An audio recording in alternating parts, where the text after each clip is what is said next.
আল্লাহ সর্বপ্রথম কলম সৃষ্টি করেছেন, অতঃপর কুরসি সৃষ্টি করেছেন। কুরসি সৃষ্টির পর তিনি আরশ সৃষ্টি করেছেন। আরশ সৃষ্টির পর তিনি মহাশূন্য ও আধার সৃষ্টি করেন। তারপর পানি সৃষ্টি করে তার উপর আরশ স্থাপন করেন। তবে এ বিষয়ে স্পষ্ট জ্ঞান তো মহান আল্লাহ তাআলারই আছে। আল্লাহ তাআলা মাটি থেকে প্রথম মানুষ সৃষ্টি করেছেন, অতঃপর শুক্রবিন্দু থেকে মাতৃগর্ভে সৃষ্টি করেছেন মানুষের বংশধর।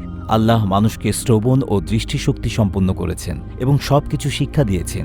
আদম আলাইহিস সালামকে আল্লাহ নিজের হাতে বানিয়েছেন, তাতে নিজের পক্ষ থেকে আত্মা দিয়েছেন। তারপর ফেরেশতাগণকে নির্দেশ দিয়েছে এই প্রথম সৃষ্ট মানুষকে সিজদা করার জন্য। তারপর আদম আলাইহিস সালামের পাঁজরের হাড় থেকে হাওয়া আলাইহিস সালামকে সৃষ্টি করেছেন। মহান আল্লাহ তাদেরকে জান্নাতে থাকতে দিয়েছেন এবং একসময় তাদেরকে নামিয়ে দিয়েছেন পৃথিবীতে। তাদেরকে তিনি সন্তান দান করেছেন, যাদের মাধ্যমে পৃথিবীতে